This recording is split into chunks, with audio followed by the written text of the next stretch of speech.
ओम नमः शिवाय, जय महाकाल। आप सबको पता है कि 20 अप्रैल को वैशाख महीने की अमावस्या तिथि पड़ रही है और इस पूरी वीडियो में हम लोग 4 सबसे प्यारे उपाय की बात करेंगे जो कि आपको अमावस्या के दिन करने होंगे। पूज्य गुरु जी की कथा से सुन के बहुत अच्छे से आपको बताऊंगा, ठीक है। पहले उपाय की हम लोग बात करेंगे जो कि आपको दीपक से करने होंगे। दूसरा उपाय आपको तुलसी माता के पेड़ से करने होंगे। तीसरा उपाय सफ़ेद कपड़ा लेना या फिर सफ़ेद रुमाल लेना होगा, उससे करना है। और चौथा उपाय बेलपत्र और चंदन से करना है ना। इन सभी उपाय को बहुत ही विस्तार से बताऊंगा, सिर्फ आप सुनते जाएं, समझने की कोशिश करिएगा। सबसे पहले उपाय की बात करते हैं जो कि आपको दीपक से करने होंगे, है ना। देखो स्क्रीन पर आपको दिख रहा होगा दीपक, लेकिन उससे पहले आपको ये बता दूं कि इस उपाय को करने से बेनिफिट क्या है, फ़ायदा क्या है। इसका सिर्फ एक ही फ़ायदा है, वो है आपके जो पितृ होंगे ना वो हमेशा खुश रहेंगे, आपको कभी भी परेशान नहीं करेंगे, है ना। कहोगे भैया पितृ को खुश रहने से फ़ायदा क्या होगा। जब हमारे पितृ खुश होंगे तो कभी धन संपदा की कमी नहीं होगी, हमारे घर में बीमारी नहीं होगी, लड़ाइयाँ नहीं होगी, है ना। चलो समझते हैं कैसे करना है। स्क्रीन पर आपको एक को दीपक दिख रहा होगा, दिख रहा है ना दीपक। आप क्या करेंगे, अमावस्या तिथि के दिन कोई सी भी अमावस्या पड़े, शाम के टाइम पे प्रदोष काल में एक घी का दिया लंबी बत्ती का, फिर से बोल रहा हूँ ध्यान से सुनना, एक घी का दिया लंबी बत्ती का लेकर के जाना। कोई भी नदी तालाब सरोवर आपके घर के आसपास में हो, वहाँ ले जा करके अपने पूर्वजों का ध्यान करते हुए पूर्वजों के नाम से उसको जला देना, है ना।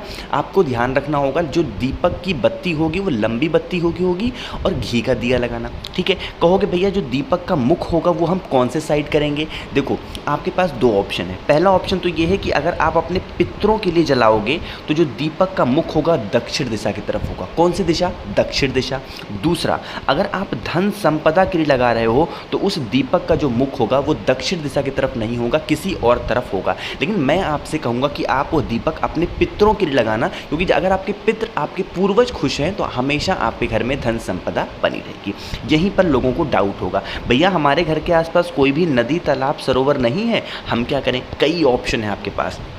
अगर नदी तालाब सरोवर नहीं है तो आप चाहें तो उस दीपक को पीपल पेड़ के नीचे जला सकते हैं, आप चाहें तो उस दीपक को बेल पेड़ के नीचे जला सकते हैं, आप चाहें तो उस दीपक को वट वृक्ष के नीचे जला सकते हैं। इन तीनों पेड़ों में से किसी एक पेड़ के नीचे जला सकते हैं, है ना। अब पेड़ भी नहीं है आपके घर के आसपास, आप बहुत बड़े शहर में रहते हो तो एक चीज़ तो आपके घर में होगी आपके यहाँ जो किचन होगा जहाँ पर खाना बनता है या फिर जहाँ पर आप पीने के लिए पानी रखते हैं, वहाँ पर आप ले जा करके उस दीपक को जला देना अपने पूर्वजों के नाम से। जो भी व्यक्ति अमावस्या तिथि के दिन अपने पूर्वजों के नाम का एक घी का दिया लंबी बत्ती का, जितनी जगह मैंने बताई वहाँ में से किसी भी एक जगह जला देता है, उनके पितृ हमेशा खुश रहते हैं, कभी भी परेशान नहीं करते, ठीक है। बात आई समझ में। तो पहले उपाय की बात हमने यहाँ पर कर ली है जो कि आपको दीपक जलाना था। आगे बढ़ें, दूसरे उपाय की हम लोग बात करते हैं तुलसी के पेड़ की, है ना। देखो जो महीना चल रहा है, कौन सा महीना चल रहा है, ये है वैशाख का महीना, अरे है ना। तो आपको ये भी मैंने कई बार बता रखा है कि जो वैशाख के महीने में एक नियम बना के कोई काम करता है तो कभी भी उससे घर में धन संपदा की कमी नहीं होती, है ना। तो अमावस्या तिथि है, अगर अभी तक आपने कोई नियम नहीं बनाया तो आगे से बना लो कि अमावस्या से जितने भी दिन वैशाख के महीने बचे हुए हैं, वैशाख के दिन बचे हुए हैं, उसमें ये काम करूँगा। देखो आपको एक नियम बनाना है, या तो बेल पेड़ के नीचे या फिर वट वृक्ष के नीचे या फिर पीपल पेड़ के नीचे या फिर तुलसी माता के पेड़ के नीचे आप डेली 1 लोटा जल चढ़ाएंगे। यह एक नियम बना लें कि अमावस्या तिथि से मैं स्टार्ट करूंगा या फिर करूंगी, और जितने जितने पेड़ मैंने आपको दिखाए, तुलसी माता का पेड़, पीपल का पेड़, वट वृक्ष का पेड़ या फिर बेल का पेड़, इन सभी पेड़ों में से किसी भी एक, सभी पेड़ों पर लगाने की ज़रूरत नहीं है, किसी एक पेड़ को नियम बना करके डेली 1 लोटा जल चढ़ाना स्टार्ट कर दो।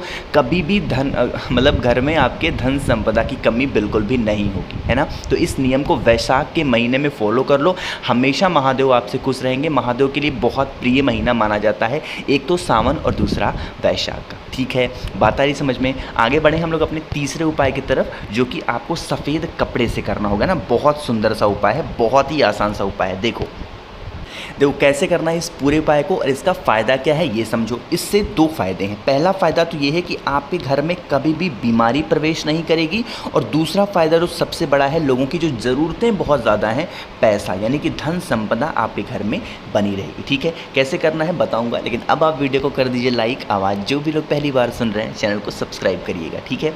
देखो हमें ज़रूरत कौन सी चीज़ की पड़ेगी, यहाँ पर आपको एक रुमाल दिख रहा होगा जो कि सफ़ेद कलर का है ना।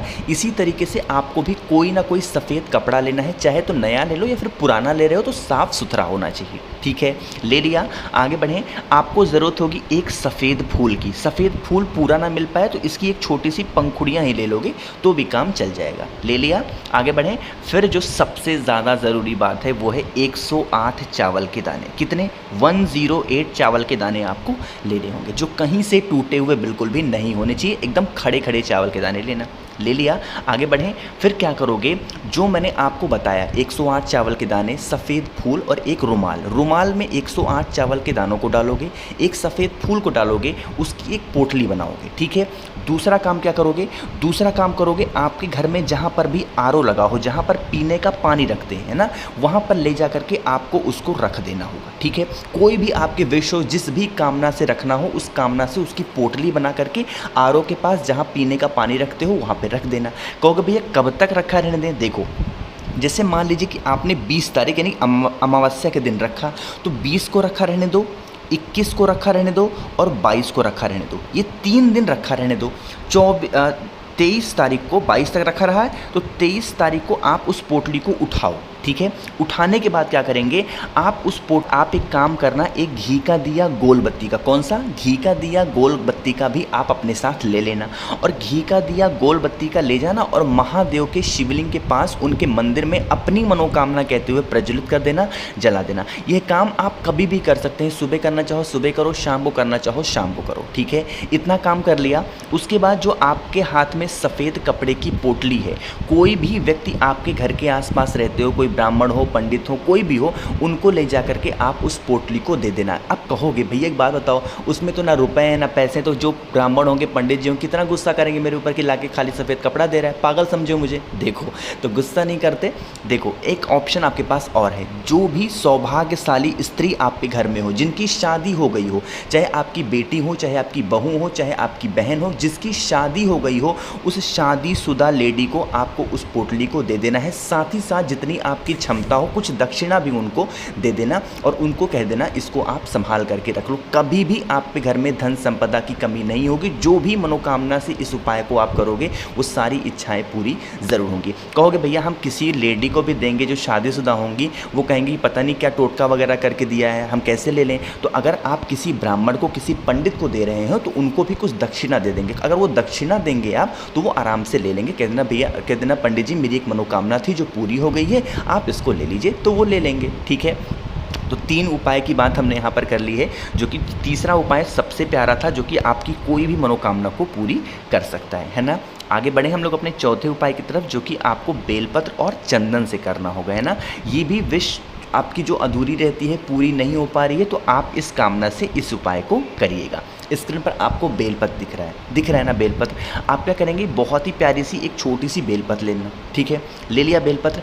बेलपत्र को लेने के साथ साथ आप एक काम करेंगे, आप एक चावल का दाना भी लेंगे जो कहीं से टूटा हुआ बिल्कुल भी नहीं होना चाहिए। ठीक है। एक ही चावल का दाना लेना, ज़्यादा नहीं लेना।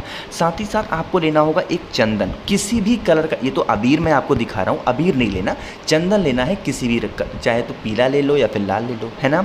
जो अबीर आपने लिया है ना, उस अबीर की एक बड़ी सी बिंदी आप बीच वाले पत्ते पे लगाओगे। कितनी? एक बड़ी सी बिंदी बीच वाले पत्ते पे श्री शिवाय नमस्तुभ्यम का स्मरण करते हुए लगा देना।